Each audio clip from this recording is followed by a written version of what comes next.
Hello dear friends, welcome to target education. Engineering mathematics के इस video में आपका तहे दिल से स्वागत है। और इससे पहले मैं बेसिकली डील कर रहा था concept of eigen values and eigen vectors, and inside the concept of eigen values and eigen vectors I talked about the illustration of the eigen values and its corresponding eigen vectors, जो last video में मैंने discuss किया।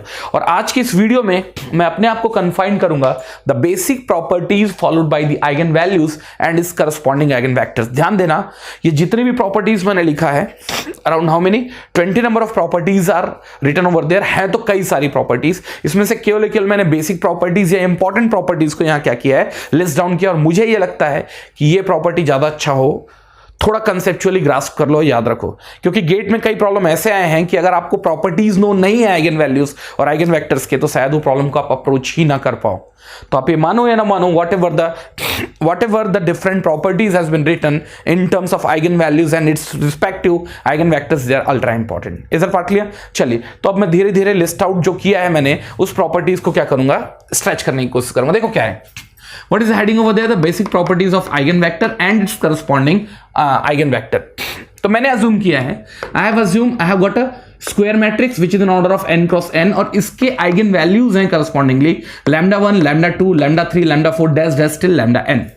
तो वैसे मैंने पहले भी बोला था कि अगर आपको आइगन वैल्यूज निकालना है तो matrix has to be square matrix, और इसको मैंने जनरलाइज करने के लिए कोई सा भी एक n क्रॉस n ऑर्डर का स्क्वायर मैट्रिक्स ए लिया है, जिसकी करस्पॉन्डिंग आइगन वैल्यूज है lambda 1, lambda 2, lambda 3 till lambda n, जो रिपीटिंग भी हो सकती हैं, नॉन रिपीटिंग या डिस्टिंक्ट भी हो सकती हैं, कॉम्प्लेक्स भी हो सकता था, रियल भी हो सकता, तो all kinds of lambda could have been included over there, but मैंने क्या लिया है, जनरलाइज केस लिया है। अब यहां ध्यान देना, थोड़ा समझने की कोशिश करना। The first and foremost important properties what they possess, ये जो मैंने कायदे से 2 क्रॉस 2 मैट्रिक्स के आइगन वैल्यूज को इवैल्यूएट करने के लिए भी यूज किया था, and that was nothing but all of the or the sum of the all possible eigenvalues is equals to of trace of matrix A। तो इसका मतलब अगर बाय द वे आपके पास 2 क्रॉस 2 का मैट्रिक्स होगा तो कितने लैम्डास होंगे, दो लैम्डास होंगे। If you add them together their sum will be equals to of trace of that 2 cross 2 matrix, और द मैट्रिक्स ए उसके जो प्रिंसिपल डायगोनल एलिमेंट है उनके सम के बराबर होगा। And keep in mind, it is not limited to the 2 cross 2 matrix, even you can use for the 3 cross 3, 4 cross 4 और in general n cross n। For that I have taken an example. This is what a 2 cross 2 matrix, and इसका मैंने eigen values पहले से निकाला हुआ है, which is nothing but 2 and 4, and once you add them together 2 + 4 that's gonna be 6, which is very same as the sum of their principal diagonal element, which is also called trace of matrix A. Not only that, even we have taken another matrix.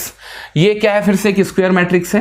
Once we got their eigenvalues, I calculated their eigenvalues by using mod of a minus of lambda I is equals to of 0. From there I got to know my eigenvalues are lambda and minus of, sorry, I and minus of I. And once them add them together, मैं इनको add करूंगा तो I plus of minus I becomes 0, which is very similar to the addition of its principal diagonal element, which happens to be trace of that matrix A, again which is 0. Similarly, again I have taken a vague sort of matrix where their eigenvalues are got to be 3 plus iota, 3 minus iota. Again, this both of the what eigenvalues have been added together. What's going to be the result out of it? Iota and minus iota goes off.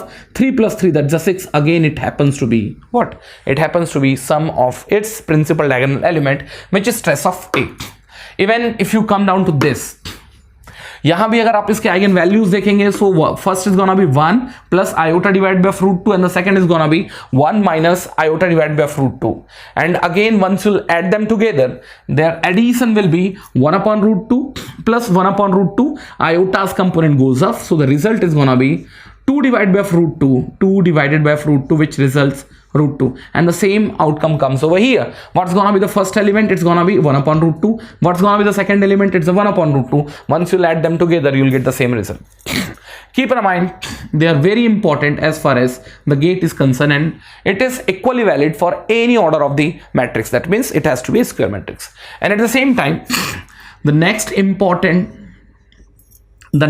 important property which is getting followed by the eigenvalues is nothing but, if you have an n cross n matrix, possibly you will have the n number of eigenvalues. Once you multiply together, the result is very same as the determinant of the matrix A, for which they are the possible eigenvalues. If you want, we can check it out here. 2 and 4 are the two possible eigenvalues. If you multiply them together, it's gonna be 2 into 4, that's a 8. That is very same as the determinant of this matrix. Once you'll get the determinant of this matrix, is gonna be 3 3s are 9, minus of 1, that's a 8. That means this equation is very well valid for this. Even you come down to this, what I'm going to do, if I multiply both of the eigenvalues over here, is gonna be I into minus of I, that's gonna be minus of I square used to be minus 1 into minus becomes plus 1, and if you take the determinant of this matrix, is gonna be 0 plus 1 put together. Again, this equation helps. And if you want, you can check it out for this. If you want, you can check it out for this. But moreover, either you have a 2 cross 2 matrix, any sort of tedious matrix, whether it is having a real entities, imaginary entities, 3 cross 3, whatever the matrix you can assume. But one thing is quite sure, just a minute. One thing is quite sure, their multiplication will always lead the determinant of that matrix itself. Now, at least one eigenvalue is 0 for the singular matrix here. A matrix is said to be a singular matrix when its determinant is found to be 0. And when the determinant will be found to 0, agar determinant 0 hoga, that means from this particular property, one thing is quite sure, the multiplications between their eigenvalues is 0 because the determinant is 0. तो इनके multiplication को 0 होने के लिए at least एक eigenvalue को 0 होना पड़ेगा. क्यों? इन पूरे के पूरे series of multiplication में अगर एक eigenvalue भी 0 हुआ, ये 0 होगा. Now the left hand side is matching with the right hand side. So from here onwards, keep in mind, अगर बाय द वे आपका मैट्रिक्स सिंगुलर मैट्रिक्स है, that means mod of A is 0, then at least कम से कम एक जो eigen value क्या होगा, वो 0 होगा. ठीक. और या फिर मैं ये बोलूं कि अगर बाय द वे आपके पास मैट्रिक्स में एक भी आइगन वैल्यू अगर 0 होगा, तो वो क्या होगा, सिंगुलर मैट्रिक्स होगा. अगर वो सिंगुलर मैट्रिक्स होगा तो ये होगा non invertible matrix. Non invertible matrix. तो इसका मतलब किसी भी स्क्वायर मैट्रिक्स में अगर एक भी लैम्डा अगर 0 हो गया, becomes a singular matrix by default, it won't be a invertible in nature.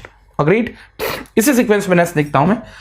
If this stands for rho is nothing but the rank of a square matrix n cross n is equals to n if none of the eigen value is 0. इसका मतलब अगर एक भी eigen value 0 नहीं है, अगर एक भी आइगन वैल्यू 0 नहीं है, अगर एक भी आइगन वैल्यू 0 नहीं है, तो कीप इन माइंड इसका रैंक जो होगा वो क्या होने जा रहा है, n होने जा रहा है. रीजन भी बताना. देखो, अगर इसका एक भी आइगन वैल्यू 0 हो गया तो इसका डिटरमिनेंट होगा 0. और अगर किसी भी स्क्वायर मैट्रिक्स का अगर डिटरमिनेंट 0 हो गया जो n क्रॉस n का है, तो उसका रैंक जो होगा वो डेफिनेटली लेसर देन n होगा. ये आगे जाके मैं रैंक में पढ़ूंगा. I will repeat it again. अगर एक भी लैम्डा 0 हो गया तो कहीं ना कहीं उसका डिटरमिनेंट 0 होगा, और उस मैट्रिक्स का अगर डिटरमिनेंट 0 है, which is n cross n in nature, its rank definitely will be lesser than n. So one thing we can easily say out of it, the rank of a matrix which is an order of n cross n is equals to n if only and only कोई सा भी eigen value क्या नहीं है, 0 नहीं है. Now again two important outcome we get out of it, and that is what, let's assume we have got a square matrix of order of n cross n and their respective eigenvalues are lambda 1, lambda 2, lambda 3 till lambda n. But what I did, I transformed my matrix A.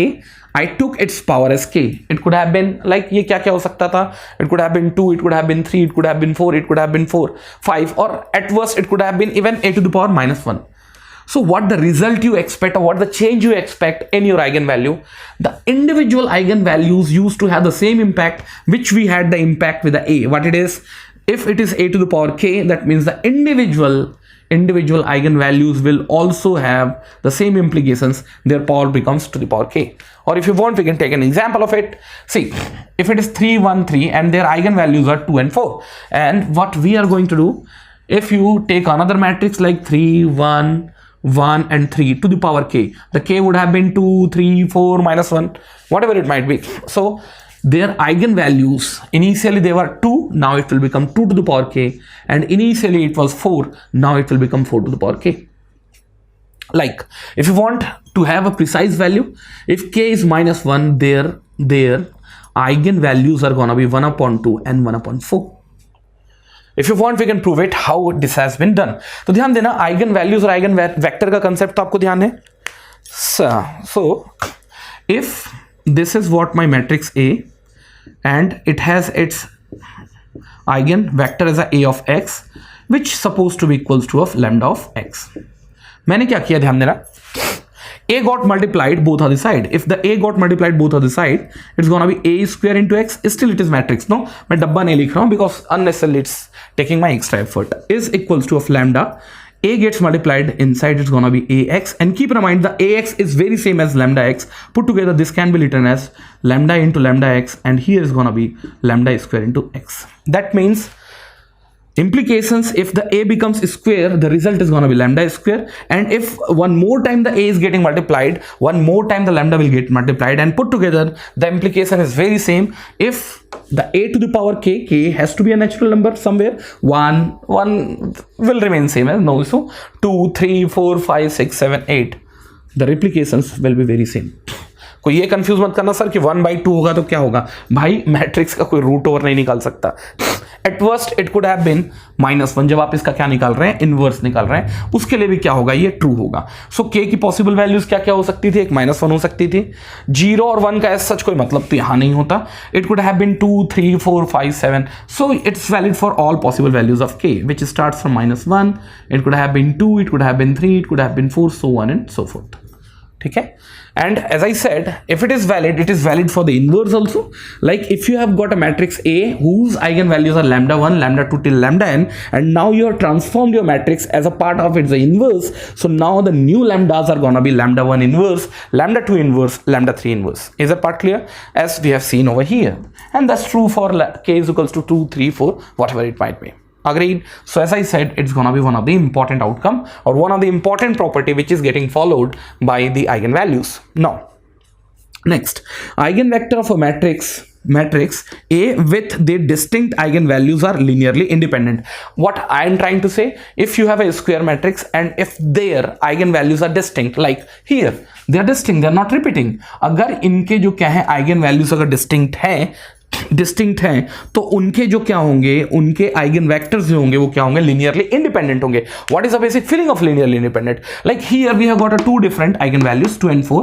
They are distinct and for 2 correspondingly the eigen vector has been calculated as 1 - 1, and for it has been calculated as 1 and 1. Moreover, they are linearly independent or dependent. Linearly independent or dependent is very simple. Can I multiply a constant multiplier factor in this matrix such that I'll be getting this matrix? इसमें किसी एक constant multiplier का multiplication किया जा सकता है क्या, ये लाने के लिए? अगर आप -1 का मल्टीप्लिकेशन करते हैं, this becomes -1, this becomes +1, this matches, बस दिस वेनिसेस. ये मैच नहीं कर रहा है. या फिर मैं ये बोलूं, अगर दोनों कॉलम को मिला के अगर आप एक मैट्रिक्स बना लें तो इसका रैंक जो है वो 2 से कम आएगा क्या? नहीं आएगा. तो आज के बाद से ध्यान देना, अगर आपके पास 2 वेक्टर क्वांटिटी है C1, अगर C1 या C2 को आप k टाइम्स ऑफ C2 अगर लिख सकते हैं, where the k is nothing but a real number, so keep in mind C1 and C2 are linearly dependent matrix, but no, they are not at all. तो यही बोल रहा है कि अगर बाय द वे आपके पास इनके आइगन वैल्यूज जो हैं वो डिस्टिंक्ट हैं, तो इनके जो आइगन वेक्टर्स होंगे, just a minute, eigen vector या आइगन वेक्टर जो होंगे वो क्या होंगे, लीनियरली इंडिपेंडेंट होंगे. इसका मतलब आप एक वेक्टर को दूसरे वेक्टर का स्केलिंग के फॉर्म में रिप्रेजेंट नहीं कर सकते. They are not scaled form of each other. No, you can't do that, you can't do that. ठीक है. अगर ये 3x3 का मैट्रिक्स होता और वहां भी अगर लैम्डास अगर डिस्टिंक्ट होते तो you will get the 3 different structures of eigen vectors, और तीनों के तीनों आइगन वेक्टर्स जो है आपस में क्या नहीं करते, कोई भी रिलेशनशिप इस फॉर्म में बिल्ड नहीं करते. तो आप अगर ध्यान देंगे, आप इसको अगर क्या करेंगे, मैट्रिक्स के फॉर्म में लिखेंगे 1 - 1, 1 and 1. If they are linearly independent, their row will be precisely 2. If you want, you can check it out. इनका जो रैंक आएगा वो क्या आएगा, प्रिसाइजली 2 आने जा रहा है. Is that part clear? The rank is gonna B precisely 2, and that is what is meant for. अगर ये क्या होता, 3x3 का मैट्रिक्स होता और ये अगर सबके सब क्या होते, डिस्टिंक्ट वैल्यूज ऑफ क्या होते, आइगन वैल्यूज होते, so definitely you will be getting corresponding eigen vectors. T आएगा मल्टीप्लिकेशन, कोई इशू नहीं है, टी को मैंने फिक्स कर लिया है. तो अगर आप जो आइगन वेक्टर्स निकालेंगे उसको फिर से आप लिस्ट डाउन करेंगे in a form of matrix, you will get to know none of the column और none of the rows are linearly dependent to each other. इसका मतलब all of 3 columns are exclusively 3 different informations. That is what this. Next, row of A is number of non-zero eigenvalues. ठीक है. अगर rank is equals to of A is number of non-zero eigenvalues, like if you calculated the eigenvalues for this matrix which are 2 and 4, तो number of non zero eigen values कितने हैं? 2 हैं. So keep in mind the rank of this matrix will also be 2. Similarly again it's a matrix, although you might be looking sir imaginary में आया but it's not zero. तो अगर मैं ये देखता हूं number of non-zero eigen roots or eigen values they are 2, तो precisely here the eigen vector here rank is gonna be 2. अब by the way आपने कोई सा भी randomly क्या ले लिया, मैट्रिक्स ले लिया. अगर आपने कोई भी एक randomly मैट्रिक्स लिया, like the matrix has been chosen as 1 1 and 1 1 1 and 1 1 1 and 1. सो यहां से आप इस चीज को चेक करेंगे, इसके आइगन वैल्यूज क्या निकल रही है, क्लियर रखना सबके सब, और वहां से चेक करना, आपको समझ में आएगा इसका एक आइगन वेक्टर जो है ना, ध्यान देना कि इसके आप लैम्डास निकालेंगे तो एक जीरो होगा और एक नॉन जीरो होगा. तो यहां से देख के समझ में आता है कि number of non zero eigen vectors decide this rank. आप इसका रैंक आगे जाके पढ़ेंगे. The rank of this matrix is nothing but 1. So this statement is very very powerful. Rank of any matrix can also be determined और it can be also evaluated by its number of non zero eigen values. If it is all are non-zero, that means the order is going to be the rank of this matrix, like this, like this, like this, like this. But here the things are different. Agreed. Now in next term, if I take a transpose of any matrix and thereafter we evaluate its eigenvalue, keep in mind the things are not going to change. If you want, we can try. See, if we take a transpose part of it, when is this goes off, but still it will be 3 minus lambda. Here it's a 1 and 1. So keep in mind, although you take a transpose and thereafter you calculate their eigenvalues remains very same as the eigenvalues was for the matrix A itself. Agreed. Now few of the very important parameters and the structure we are going to see. I have assumed my matrix A is a symmetric matrix. What is the basic feeling of symmetric matrix? You must be knowing it. If A transpose is very same as A, if A is a symmetric matrix, that means I have chosen a special category of the matrix where the A transpose is very same as A. In that case, keep in mind whatever the eigen values you evaluate, जो भी आप eigen values जो evaluate करेंगे, ध्यान देंगे, वो सब के सब eigen values या तो purely real होंगे, at worst जीरो हो सकते हैं, और उनके जो eigen vectors होंगे, they will be orthogonal in nature. What is the basic feeling of that we are going to see about it. तो अगर A symmetric matrix है तो इनके जितने भी क्या होंगे eigen values होंगे, they will always be real or at worst zero. They can't be complex and they can't be purely imaginary. And moreover जो इनके eigen vectors निकलेंगे अलग अलग eigen values के रिस्पॉन्स में, वो कहीं ना कहीं आपस में क्या होंगे, ऑर्थोगोनल होंगे. Similarly in case of skew symmetric matrix, the structure remains same, but here आपके जितने भी eigen roots होंगे, either they will be purely imaginary, they can't have a complex structure, purely imaginary, और at worst they can be zero. और वहां भी आपको देखने को मिलेगा दो अलग अलग आइगन वैल्यूज के रिस्पेक्ट में आपने जो आइगन वेक्टर्स कैलकुलेट किया है, they are orthogonal to each other but in complex domain. इसको मैं बहुत ज्यादा डिटेल नहीं कर रहा, क्योंकि ये वेक्टर स्पेस का कंसेप्ट है, जो थोड़ा बहुत जो काम का है बस वही देखूंगा. ठीक, चलिए. Similarly if I take the 12th case, if the matrix, ये तो क्लियर है आपको, स्क्यू सिमेट्रिक मैट्रिक्स का मतलब A transpose is equals to minus of A. Now if we take another matrix, orthogonal matrix, the matrix A is said to be orthogonal matrix only if the multiplication with this transpose is a unit matrix. Is that part clear? उसके लिए जो आपका क्या होगा, eigen values होगा, उसका absolute value will always B 1, and at the same time दो अलग अलग आइगन वेक्टर्स जो निकालेंगे अलग अलग आइगन वैल्यूज के रेफरेंस में, वो एक दूसरे से ऑर्थोगोनल होंगे, परपेंडिकुलर होंगे. ठीक, अब मैं इसके कुछ प्रॉब्लम लेके आपको दिखाता हूं. तो जो पहला मैट्रिक्स है ना, ये पहला मैट्रिक्स, इसको मैंने A मान लिया. चलिए, ये किस टाइप का मैट्रिक्स है, ये सिमेट्रिक मैट्रिक्स है. अगर आप इसका ट्रांसपोज भी लेते हैं, still you will be getting the same structure. और जब इसके आपने आइगन वैल्यूज निकाले ना, ध्यान देना, eigen values, so they are found to be what, purely real. ये बात नहीं है कि केवल इस मैट्रिक्स के लिए प्योरली रियल निकल गया तो बाकी सिमेट्रिक मैट्रिक्स के लिए रियल नहीं निकलेगा. That is for sure. If you want we can prove it, but not required. कि अगर बाय द वे आपका मैट्रिक्स अगर सिमेट्रिक मैट्रिक्स है तो आपके जो क्या होंगे, रूट्स होंगे, वो प्योरली रियल होंगे. It can't be even like 2 + 3j. No, it can't be. Moreover at worst it could be 0 if the problem depends. ठीक, और यहां से एक मजेदार चीज ये है, इनके जो आप आइगन वेक्टर निकाले 2 के करस्पॉन्डिंग 1 -1 और 4 के करस्पॉन्डिंग 1 and 1, ये आपस में ऑर्थोगोनल वेक्टर होंगे। मेरे ध्यान देना, क्या होंगे? ऑर्थोगोनल वेक्टर होंगे। ऑर्थोगोनल वेक्टर का मतलब यार थोड़ा यहां स्मैसी होगा, ध्यान देना। इसको आप लिख सकते थे वेक्टर के फॉर्म में ax कैप, और इसको लिख सकते थे वेक्टर के फॉर्म में -ay कैप। अगर और दूसरा वेक्टर जो होगा 4 के करस्पॉन्डिंग, उसको लिख सकते थे ax cap plus of ay cap. और अगर ये दोनों के दोनों वेक्टर एक दूसरे के, अगर आपको नहीं समझ में आ रहा ऑर्थोगोनल, तो परपेंडिकुलर ध्यान दो। परपेंडिकुलर होंगे तो इनका डॉट प्रोडक्ट क्या होगा? 0 होगा, और वो है, देख सकते हो आप। या तो आप इस तरीके से इनका मल्टीप्लीकेशन कर लो, इसको एक वेक्टर बना लो, इसको एक वेक्टर बना लो, इनका डॉट मल्टीप्लीकेशन कर लो। या दूसरा तरीका है, मैट्रिक्स के फॉर्म में भी इसका डॉट मल्टीप्लीकेशन किया जा सकता है। 1 इससे मल्टीप्लाई होगा, -1 इससे मल्टीप्लाई होगा। तो सबसे पहले मैंने क्या किया, x का या फिर पहले मैट्रिक्स का मैंने क्या ले लिया? ट्रांसपोज ले लिया। पहले वेक्टर का मैंने ट्रांसपोज ले लिया। ट्रांसपोज लोगे तो होगा क्या मेरे भाई? ये होगा 1 -1, और दूसरे मैट्रिक्स को मैंने एज इट इज रहने दिया 1 and 1। तो ये बन गया आपका कितने का? ध्यान देना, 1 × 2 का ये है, 2 × 1 का मल्टीप्लीकेशन पॉसिबल है। 1 × 1 अगेन बिकम्स 0। आज के बाद से ये जान लेना मेरे भाई, यहां मैट्रिक्स में ये ऑर्थोगोनल मैट्रिक्स नहीं बना रहा, because in orthogonal matrix A.A transpose has to be, I know. मैं ये बोल रहा हूं कि दोनों के दोनों ऑर्थोगोनल वेक्टर हैं या परपेंडिकुलर वेक्टर हैं। तो आई थिंक यहां से आप ज्यादा अच्छे से अंडरस्टैंड कर पाएंगे इन कंपेयर विद दिस। और ये हमेशा होगा किसके साथ? ऑर्थोगोनल के साथ, ठीक है। चलो सॉरी, सिमेट्रिक के साथ। तो सिमेट्रिक में मैंने 2 चीज देख लिया कि इनके रूट्स हमेशा रियल होंगे और ये हमेशा क्या होंगे? ऑर्थोगोनल होंगे। अब मैं जाता हूं किसके साथ? Skew symmetry. So you can see this well, ये स्क्यू सिमेट्रिक मैट्रिक्स और I can say A transpose is equals to -A। और यहां से जब मैंने इसके आइगन रूट्स निकाले, they got to be purely imaginary. That means even it can't have the real part also, and that is true. और ये मैंने क्या किया है? प्रूफ किया है। Is that part clear? ये मैंने देखा है।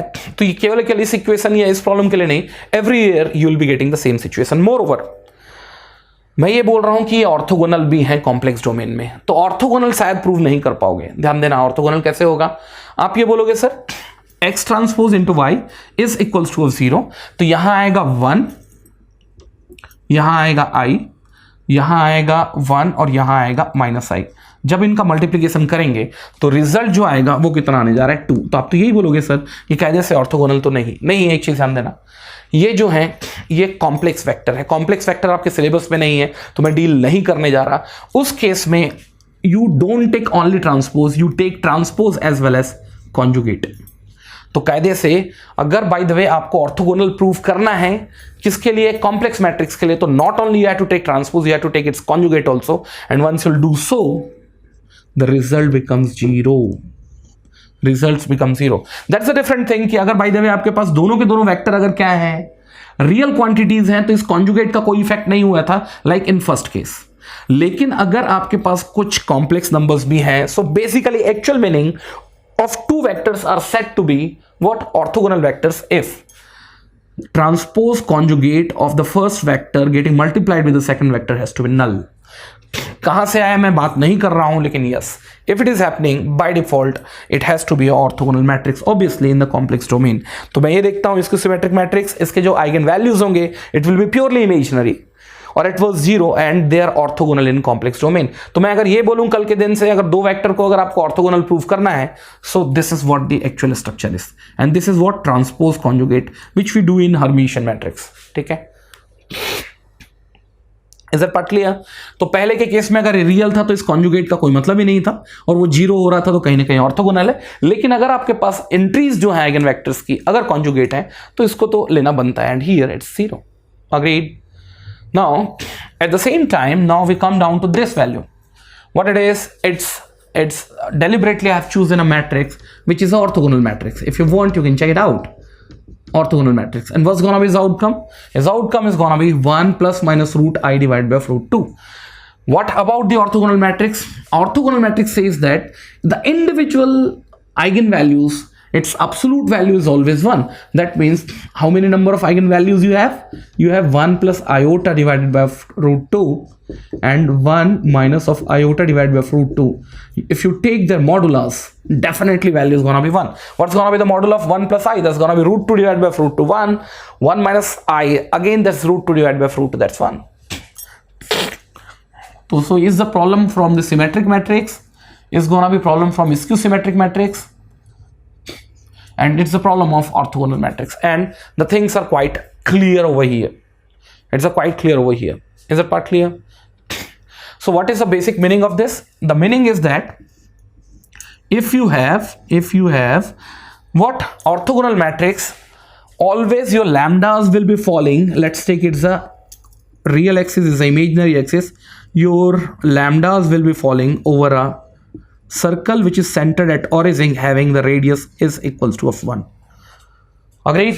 Moreover, if it is symmetric matrix, your lambdas will always be falling over the real axis, somewhere here, and there is no limitation as such. It can fall anywhere, inside the circle, outside the circle. And at the same time, if your matrix is a skew symmetric matrix, always your lambdas will be falling over the y-axis, Agreed what I am saying? Will be falling over the y-axis. चलो, और वैसे ही मैंने एक randomly एक कोई सा भी equation ले लिया है. It's 3+i. Do not get confuse, neither it's skew symmetric, neither it's symmetric, neither it's orthogonal. And there also I took the same structure. Agreed? तो यहां से मैं ये दिखाने की भी कोशिश किया हूं कि in future you can have eigen values as imaginary and their eigen vectors as imaginary. और जो मैंने अभी तक इससे पहले कोई भी प्रॉब्लम में नहीं लिया है. That is why deliberately I have chosen few equations which supports the characteristic which been followed by the 3 equation, and also it becomes a new equation. आगे देखेंगे. आगे eigen value of Hermitian matrix is purely real entries or including 0. Hermitian matrix ध्यान होगा आपको, a to the power theta is equals to of a. और it's almost matching with the symmetric matrix. Symmetric matrix में भी क्या होना चाहिए था, आपके एंट्रीज रियल या एट वर्स्ट क्या हो सकते थे, 0 हो सकते थे. Keep in mind, if you have a matrix out of this, its entries और its what eigen values will always be real, at worst it could be 0. Similarly if it is skew Hermitian matrix, that means a theta is equals to of minus a. What is a theta? A theta is nothing but the transpose conjugate of a matrix A is equals to minus a. Keep in mind, eigen values of a skew Hermitian matrix is purely imaginary including 0. तो क्या होगा, purely imaginary होगा और 0 को include कर सकता है. आप चाहो तो एक आध प्रॉब्लम बना के देख लेना. मैंने स्क्यू हर्मिशियन का जो पहले एग्जांपल दिया था, you try to get the answer out of it, and whatever I am saying it will be felt as always true. आगे देखेंगे. Matrix is said to be defective matrix if it fails to produce the n number of linearly independent eigenvector. तो अगर आपके पास एक matrix A है n cross n का, अगर उससे आपने linearly independent n number of eigen vectors अगर नहीं निकाल पाए, तो कायदे से वो मैट्रिक्स A कहलाएगा आज के बाद से डिफेक्टिव मैट्रिक्स. तो अब ध्यान देना, अगर बाय द वे आपके पास n क्रॉस n का एक मैट्रिक्स है और अगर आपने जो इसके आइगन वैल्यूज निकाले वो सबके सब डिस्टिंक्ट निकले, अगर ये डिस्टिंक्ट निकले तो मैंने पहले देखा है, अगर ये डिस्टिंक्ट निकले तो कायदे से इनके जितने भी आइगन वेक्टर्स जो होंगे वो क्या होंगे, लीनियरली इंडिपेंडेंट होंगे. कितने होंगे, n नंबर के होंगे. और अगर n नंबर के आपके पास लीनियरली इंडिपेंडेंट आइगन वेक्टर्स हो गए तो कहीं ना कहीं वो मैट्रिक्स डिफेक्टिव तो हो ही नहीं सकता. It will be a proper matrix और नॉन डिफेक्टिव मैट्रिक्स. तो नॉन डिफेक्टिव मैट्रिक्स कब हो सकते हैं? नॉन डिफेक्टिव मैट्रिक्स तभी होंगे जब शायद कुछ आइगन वैल्यूज रिपीट कर जाए. दैट मीन्स 4, 5, 6 जितने भी आपके आइगन वैल्यूज उस मैट्रिक्स के साथ पॉसिबल है, 1 या 2 आइगन वैल्यूज आपस में रिपीट कर जाए. लेकिन वहां से भी एक कंक्लूजन निकालना जरूरी है. अगर आपके कुछ आइगन वैल्यूज रिपीट कर रहे हैं out of n number of eigen values, तो आपका मैट्रिक्स डिफेक्टिव हो भी सकता है और डिफेक्टिव नहीं भी हो सकता है. मैं आगे न्यूमेरिकल लेके इसको सपोर्ट करूंगा, आप केवल थ्योरेटिकली इसको याद रखें. डिफेक्टिव हो भी सकता है और नहीं भी हो सकता. That means if few of the eigen values are getting repeated, its corresponding what matrix could और could not be what defective matrix. हो भी सकता है और नहीं भी हो सकता. लेकिन अगर आपने ये देख लिया कि आपका मैट्रिक्स डिफेक्टिव है, that means that is for sure few of the eigen values are repeated. इसका मतलब ये है, if few of the eigen values are repeated by default it may or may not be a defective matrix. लेकिन अगर defective matrix है तो इसका ये पक्का मीनिंग है कि कुछ ना कुछ आइगन वैल्यूज क्या थे, इसके रिपीटेड थे. मैं एक न्यूमेरिकल आगे लेके चलूंगा, the things will be more clear, but इस सिचुएशन को आप क्लियर ध्यान रखेंगे. ठीक, आगे देखते हैं. One eigen vector can associate with one eigen value itself. तो ये चीज बिल्कुल ध्यान रखना कि कहीं अगर आपने एक आइगन वेक्टर निकाला है, जैसे इसके लिए आपने एक आइगन वेक्टर निकाला है, अब ये नहीं बोल सकते कि इस मैट्रिक्स के लिए ये आइगन वेक्टर किसी दूसरे आइगन वैल्यू को भी सेटिस्फाई नहीं करेगा। तो कायदे से अगर आपने मैट्रिक्स ए के लिए ये आइगन वेक्टर निकाला है तो वो केवल कहां सेटिस्फाई करेगा, लैम्डा इज इक्वल्स टू 2। क्या सेटिस्फाई करेगा अपने रिक्वायरमेंट को, ax is equals to of lambda x। आप चाहो तो मैं इसको डिराइव कर सकता हूं बट नॉट नीडेड। तो ऐसा नहीं बोल सकते कि सर ये अब मैं लैम्डा कुछ भी ले लूं तो उसके लिए भी ये क्या होगा, इस रिक्वायरमेंट को सेटिस्फाई करेगा। That means keep in mind from here onwards whatever the vector you get that is represents the unique value of your eigenvalue. They should not be changed, they cannot be changed. Similarly for diagonal matrix all of the diagonal elements itself is a eigenvalue। आप देख सकते हो अगर आपके पास एक diagonal matrix है तो उनके जो diagonal element होंगे वही ही उसके क्या होंगे, eigenvalues होंगे। एंड एट लास्ट अगर आपके पास एक triangular matrix है, चाहे वो upper triangular हो या lower triangular matrix हो, तो इसके जितने भी principal diagonal के elements होंगे, आप चाहो इसको फिर से चेक कर लेना, मैं खाली sake of completion के लिए लिखा रहा हूं, वो क्या होंगे, इसके आइगन वैल्यूज होंगे। एट लास्ट अगर आपके पास एक मैट्रिक्स ए है तो mod of A divide by lambda जो होगा वो होगा eigen value of the adjoint of A, adjoint of A.